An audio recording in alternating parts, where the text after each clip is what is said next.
What's up, everybody? Artist Anderson here from Forever Love. And listen, follow us on Instagram and Facebook at The Anderson's Life and subscribe to the YouTube. Okay, listen, real quick, I want to talk to y'all about singleness, right? When you get into the topic of relationships, singleness isn't talked about as much, I don't think. I could be wrong. But I want to talk to you real quick about the stage of singleness, right? It's an important step in the relationship process when you're trying to prepare yourself for dating and eventually engagement and marriage, etc. Being single is an important time in your life. I just want to say this first. If you're not married, you're single. Okay? And the goal is to be single and healthy, not single and toxic. Okay, but there is a toxic singleness where you are not emotionally or mentally or even sometimes physically able to really function as an individual, as a single individual, where you are negatively impacting your time of singleness, right? So the goal is during your singleness is to really prepare yourself mentally, spiritually, emotionally, physically, psychologically, etc., to become the best person you can in a healthy way. Because there are a lot of toxic single people in this world, and they jump in relationships not realizing that they're toxic. And some actually jump in relationships knowing they're toxic, which is just not good, right? But in your singleness, understand this: being single, it's a beautiful time in your life. You have the freedom to do what you want. You have the opportunity to focus on yourself and your growth, your development, your business, your goals, your dreams, without any outside distractions. You have time to pursue things with undivided attention. Okay.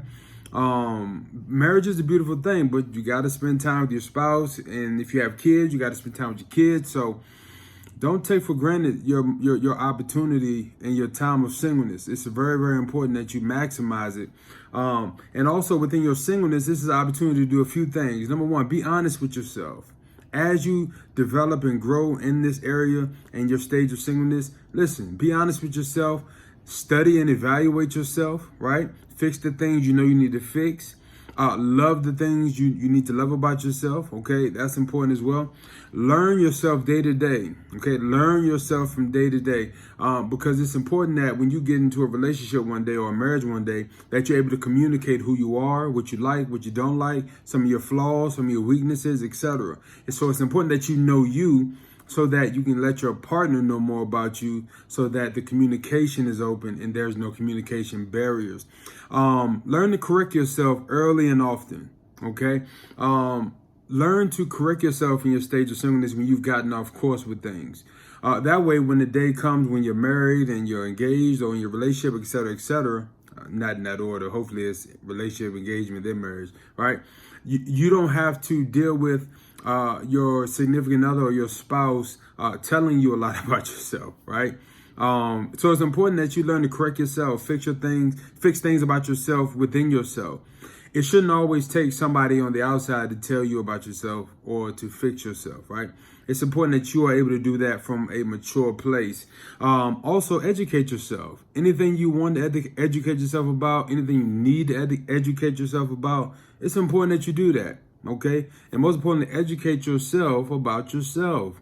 Ask people, what are your flaws? What are your weaknesses? What are your strengths? What are you good at, right? Ask people, how is your personality? How is your attitude? How is your tone? How do you come off when you talk? Educate yourself, right, about yourself. Also, educate yourself from outside sources about what it means and what it takes to be healthy and single, right? Utilize your resources from credible sources, of course. Also, improve yourself. Don't just educate yourself, improve yourself. Also, last but not least, love yourself so that you can be yourself, okay? Too many times people are trying to be themselves and love themselves, but they haven't really been themselves. They're trying to be something else that they're not, and then trying to love that, which is really just insanity. You need to love yourself so that you can be yourself. Love who you are. Embrace who you are. Embrace the things you cannot change. Love the things you cannot change. And if things you don't like about yourself you want to change those. But at the end of the day, love yourself so you can be yourself. All right. Love y'all. See y'all soon. Enjoy your singleness.